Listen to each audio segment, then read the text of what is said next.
you're just tuning in, of course, this is the Quicksilver Show. With Dominique Dativa, and we're sharing our platform today. Your voice is important and your voice matters. And if you got something to say, 877-537-5757 is the number. Quicksilver Show, talk to us. Hey, what's up, Quick? What's up, bro? How you feeling, bro? Talk to us. Hey, man, not good at all, man. You know, I'ma just go ahead and just throw this out there. Shout out to Young Pharaoh. He actually, he's on IG. A lot of people probably know about him, but he actually did bring something in the light, and that's basically understanding the agenda that these quote-unquote police officers or thugs inside of a uniform basically has an agenda, you know, and you don't know who's going to be in front of that agenda, a blackface, a child, minority, you know, and it's just disheartening as a man, you know, to actually see somebody cry for their mom on national TV, you know, and be threatened as an individual. I thought your job as a police officer is to serve and protect. That man wasn't protected, and even if you were serving the way that he was served, I mean, at the end of the day, we got to look at the terms that we living in. You know, we dealing with a president who don't necessarily care for the morale of the country. You know,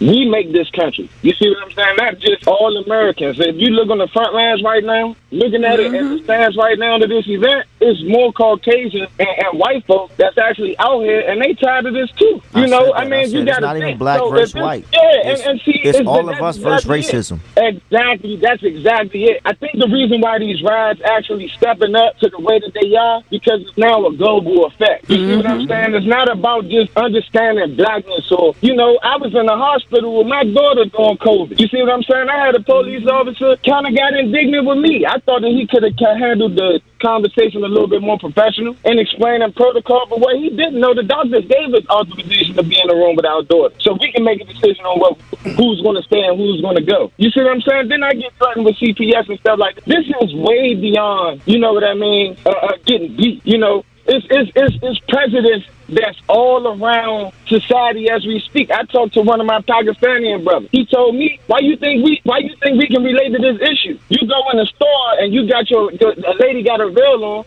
are they gonna bomb the store? You see what I'm saying? Racism just doesn't come in forms of white and black. Racism is racism, you know? And a lot of folks, a lot of Caucasian folks understand their white privilege. They understand that they've been taught somewhere down along the line, oh, you go into a black neighborhood, lock your door. You see what I'm saying? Somewhere along the line, you know, these things were actually taught, whether it was indirectly or not direct at all. You see what I'm saying? But at the same token, the moral compass is humanity, and love always conquers all of that hate, no matter what. Just like they thought that, oh, this was just going to be another case that's just on the news. Somebody recorded it. Shout out to the brother who actually recorded the whole thing, too. You know, because if we don't bring light to this, or just situations in general, my man Aubrey, who was a hell of a warrior who recently passed and was hunted down. You see what I'm saying? You know, this man, excuse my language, but it's crazy. You know, it's crazy. And get off your chest, I got bro. 2 sons and 2 daughters that got to live through this, you know? And they watching.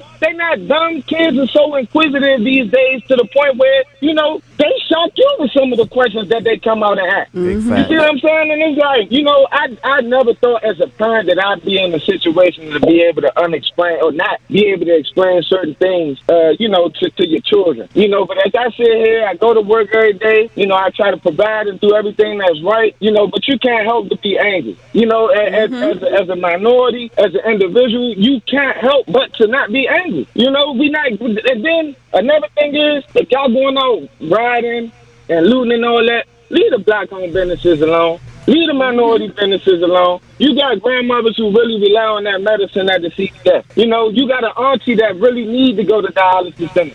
Be smart about what you're doing. You see what I'm saying? That's very true. It's also a lot of them white kids with skateboards and whatnot out here doing and leading a lot of the looting and the destruction that's going on. That's why you don't see any, you know, with the black owned signs. They don't care about that, and we can't even have a peaceful protest because they can come and infiltrate our protest to make it look unpeaceful. That is definitely a narrative that needs to be out there. And I think for all my white chocolate brothers and sisters, you know, we definitely got to understand the narrative of what it is that we're doing. Yes, the big stores that's in these smaller neighborhoods, that every time something like this happens, they don't talk about brutality, but they can stand up for other cultural rights, like for an example, lesbian rights and stuff like that. But you can't stand up for police brutality.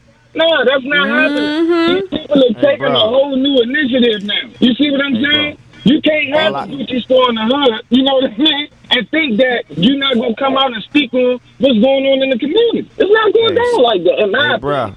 Yeah. Say less, man. We definitely feel you 1,000%, man. Thank you so much for Make sure we play this. Thank you so much. Hey, now, well, make sure y'all keep on doing y'all thing in terms of waking up the people, man. And, it's a hard job for y'all to be where y'all at and then have to come home and then explain a lot of the stuff that you children may have heard or not heard on the radio. But these social people in general, thank you, my brother. I appreciate you so much. We appreciate it. I appreciate y'all. Thank you. Take care. Right here inside the Quicksilver Show. With Dominique D, but we're getting unfiltered, venting, enlightening all right now. 877-537-5757. Quicksilver Show, you want to share your thoughts or enlighten the people right now? The floor is yours. Yes. First of all, I appreciate y'all taking this time to, allow people to, vent themselves out. But to be heard. This is something. I mean, my 11-year-old son literally, came up to me and said, "Dad, I want to go for a man drive." And I'm like, "Well, what you mean?" He's like, "I just can't deal with what's going on." So it breaks my heart, man, that I have to sit down and talk to my 11-year-old about what's going on in the world. And it's I've dealt with racism growing up in my life and dealing with everything. And this is, us, our young kings have to deal with this. And it's hard, man. It's hard being a black man in America and having to raise kids in America dealing with this. And then when you have a leader who is not really a leader and he's making hatred so popular now, it's hard. So, but I really appreciate y'all taking the time out and allowing people to voice their opinion and use your platform for this. So, big up to y'all. Keep doing what you're doing. We're going to get through this one way or another. My brother, I want to say I can definitely hear the pain and anger in your voice. And as a black man, as a black dad, I completely understand. I had that same conversation with my son. He's 12 years old. And my daughter walked in the room and she started crying. This just happened 2 days ago. And she said, "Dad, I don't want my brother to be killed for just being black." And the fact that she's 7 years old and my son is 12, and that these are the real conversations that we're having with our kids right now. It's heartbreaking. It's heartbreaking that's a reality that some of our kids. My 7-year-old daughter says, "I don't want my brother to get killed for just being black." And I had to explain to them, like, we shouldn't be explaining this still in 2020. Like, why am I having these conversations? It's very tough. And I'm asking any, as we do as black mothers or women, one thing that I've been doing is taking a break from social media, taking a break from the news, and just spending a little extra time loving and praising and coddling or whatever the case may be to my black men and my family, to my dad, to my son, and just being gentle and just loving up on them a little bit more. And I think that'll help us mentally and physically as a community and as black families. Absolutely. Like I said, you guys using your platform. Appreciate y'all. Thank you so much. Quicksilver Show, how you feeling? Talk to us. I wanted to speak out on some of the issues that are going on, not just here in Maryland, but worldwide. One, I feel as though that as a group, we need to stop describing ourselves as black people, because black is not a nationality. We need to actually understand our status here in this region of the world, and that commercial entities do not overpower us as living, breathing souls. That's one thing. So hold on, let me stop you there for a second. If we shouldn't say black people, what should we say? We should say Black Lives Matter? It's not even, it's because when it comes down to government entities or so-called government entities, and everything is commercial. Everything is commercial. So how should we address ourselves? I'm just curious. Yeah, you didn't answer the question. I'm lost. It's not even so much as how we address ourselves. You can address yourself how you want to address yourself. But when it comes down to actually dealing with political figures or courts or, like I said, these commercial entities, you need to know your status as a man, woman, and child. You are a living, breathing soul. That's how you should address yourself, as a living, breathing soul, a man or woman of the land, not as a U.S. citizen, because a U.S. citizen is a slave. When you're born, your parents register your birth. The only thing that is supposed to be registered is property. But the slavery has never ended. Slavery has never ended. They just put a facade over it. So if you actually look into the actual laws and the lingo of the laws, a citizen is actually a person that is a laborer.